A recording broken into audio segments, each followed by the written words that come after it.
বাংলাদেশের বাজারে দুদিন পর আবারও বেড়েছে স্বর্ণের দাম।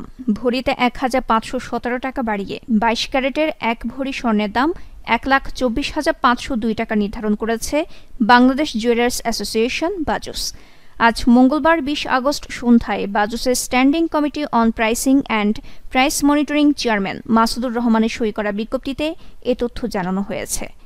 এতে বলা হয়েছে, স্থানীয় বাজারে তেজাবি স্বর্ণের মূল্য বেড়েছে, ফলে সার্বিক পরিস্থিতি বিবেচনায় স্বর্ণের নতুন দাম নির্ধারণ করা হয়েছে।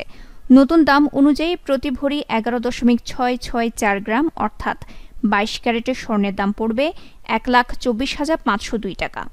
এছাড়া ২১ ক্যারেটের প্রতি ভরি ১,১৮,৮৩৩ টাকা, ১৮ ক্যারেটের প্রতি ভরি ১,০১,৮৬২ টাকা এবং সনাতন পদ্ধতির প্রতি ভরি স্বর্ণের দাম ৮৪,২১৪ টাকা নির্ধারণ করা হয়েছে।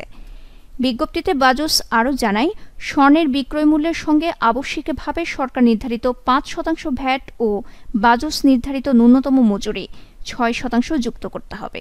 তবে গহনার ডিজাইন ও মানভেদে মজুরির তারতম্য হতে পারে। নিউজ ডেস্ক, দৈনিক পূর্বকোণ।